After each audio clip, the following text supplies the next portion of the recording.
Ayu Pujiastuti. Nah, kali ini saya sedang berada di salah satu wisata Pancur Pitu yang berada di Sumber Bendok, Kecamatan Saradan, Kabupaten Madiun. Sesuai dengan namanya, di dalam wisata terdapat 7 pancuran sumber mata air yang konon katanya dapat menyembuhkan penyakit atau bisa membuat awet muda. Nah, seperti apa? Yuk langsung saja kita masuk.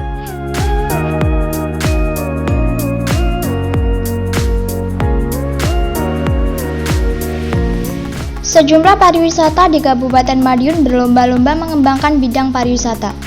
Salah satunya di Desa Sumber Bendok, Kecamatan Saradan yang sedang merintis destinasi wisata sumber mata air Pancur Pitu.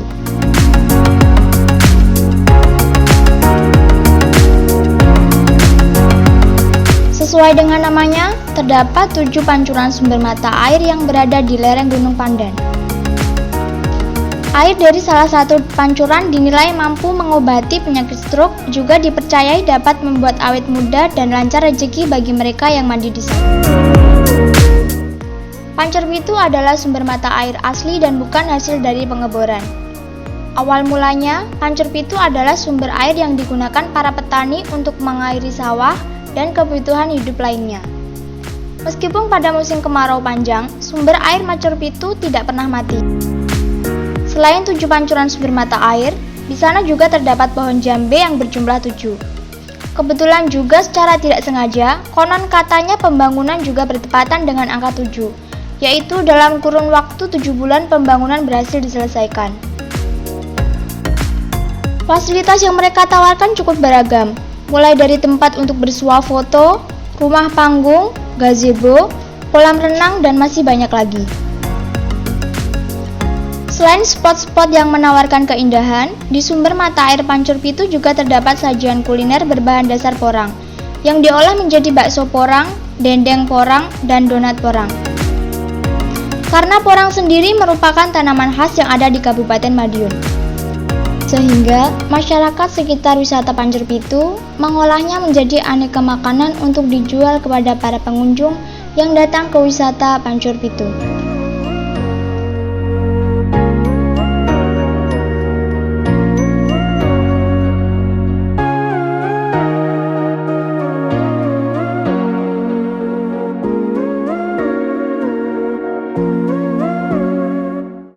Saya sudah berada di dalam wisata Pancur Pitu. Di sini udaranya sangat segar, sejuk, nyaman karena tempat wisata ini berada di lereng Gunung Pandan pada ketinggian 300 sampai 400 meter di atas permukaan laut. Untuk mengetahui lebih jelasnya tentang wisata Pancur Pitu ini, yuk kita tanya ke Pak Karno selaku pengelola tempat wisata ini.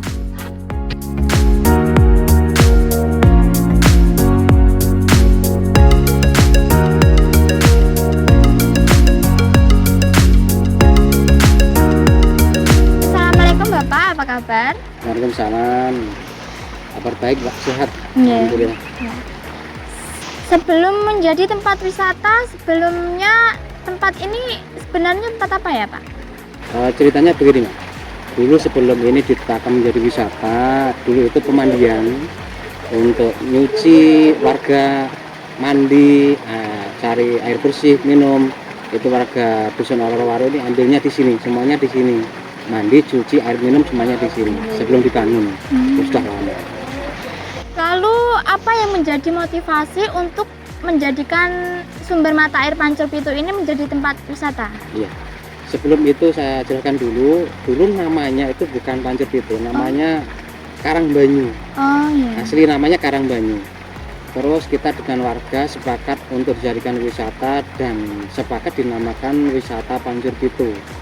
Itu keinginan kami ingin desa ini mandiri, terlepas nanti ADD dan dana desa itu sudah dicabut oleh pemerintah, desa sudah mandiri, punya omset sendiri, punya penghasilan sendiri. Saya iri dengan daerah lain, desa itu bisa mandiri, bisa berkembang, itu karena wisata. Akhirnya merintislah itu kami dengan warga untuk membuat wisata. Iya, Pak. Lalu muncul idenya itu dari siapa, Pak? Dulu kita sering studi banding, belajar ke wisata di Pacet, Mojokerto, di Malang, di beberapa daerah di Jawa Tengah. Akhirnya punya gagasan, oh desa saya sepertinya bisa dibuat wisata.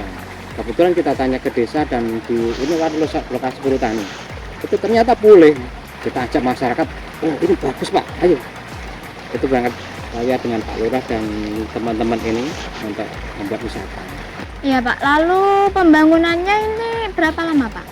Pembangunan kita mulai ada, nanti boleh dilihat Oh ya? di sana itu ada petilasannya, kita buat dengan teman-teman. Iya. Tanggal 28 bulan 9 tahun 2019. Berarti satu tahun bulan 9 kemarin. Iya. Itu kita garap yang ini untuk pembuatan kolam ini 2 minggu dengan warga. Terus yang lain kebanyakan kan swadaya, Mas. Iya. Selama kurang lebih 1 bulan kita membuat ini. 1 bulan. 1 bulan. Wah, cepet ya Pak ternyata. Ya. Apakah benar katanya ada rumor kalau mandi di sini bisa menyembuhkan penyakit atau bisa awet muda? Itu apakah benar Pak? Ya begini, dari kita lihat dari 2 sisi ya. Dari ilmiahnya dulu, kalau saya melajari malah justru senang yang ilmiah, karena tentang misteri itu langsung dari yang kuasa, dari Allah Subhanahu wa Ta'ala. Kita coba tengok ke belakang, ya mungkin bisa dilihat ke belakang. Di antara 7 mata air ini warga atau pengunjung itu memercayai sendiri, walaupun saya nggak pernah mengatakan oh ini untuk ini enggak, tapi mereka sudah tahu sendiri mana yang mereka cocok biasanya ngambil airnya. Yang paling pengunjung senang itu yang ini, yang nomor 3 dari timur ini. Ya. Itu langsung di atasnya kan ada mata air langsung dari bawah batu. Itu pernah kita lakukan, kadarnya air ini setara dengan aqua. Itu secara ilmiahnya orang yang minum air itu, air mineral itu dia badannya sehat. Orang yang sakit, orang yang kakinya nggak bisa gerak dan sebagainya, alhamdulillah warga yang ambil itu dari beberapa daerah, mereka bilang kembali lagi, Pak saya sembuh Pak. Padahal saya nggak pernah beritakan tentang itu. Iya. Jadi mata air yang satu dengan yang lain itu beda ya Pak? Beda-beda. Punya khasiat sendiri-sendiri. Ada yang untuk pertanian, Ya. ada yang minta jodoh, untuk ketemu jodohnya, ada yang ingin pinter, ada yang ingin rumah tangganya tentram dan sebagainya. Lalu mengenai kuliner katanya ada makanan yang diolah dari bahan dasar porang. Apakah itu memang benar ada Pak? Iya betul. Kami berinovasi begini, karena di sini kan sentralnya porang Ya. nasional. Bahkan hari ini pun saya juga akan rapat di dinas terkait porang juga. Inovasi kami di sini di wisata di Kabupaten Madiun satu-satunya di Pancur Pitu ini kita yang mengolah hasil dari porang. Kita buat menu makanan.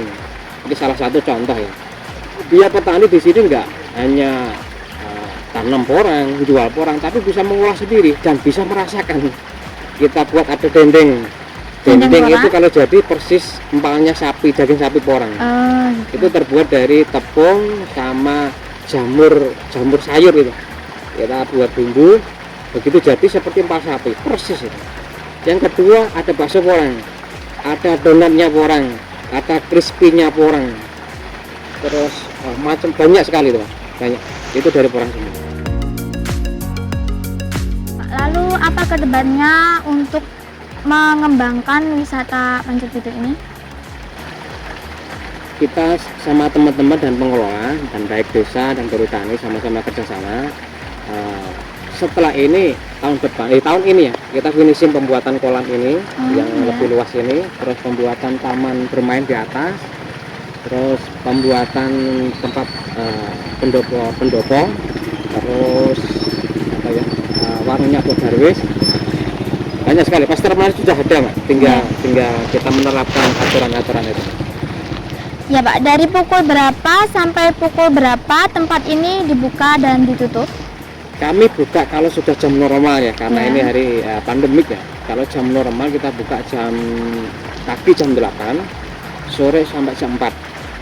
Itu pun kadang sore kalau nggak ada hujan masih dilanjutkan sampai jam 10-11 malam kalau normal waktu itu. Karena ternyata teman-teman anak muda kalau malam ada yang latihan orkes di sini, ingin bertenang nyaman di sini. Tapi yang normal jam 8 sampai jam 4. Jam 8 pagi sampai jam 4 sore ya, Pak? 4 sore. Oke, Pak. Terima kasih ya, Pak, atas waktu dan Ya, terima tempatnya. kasih sama-sama, Pak.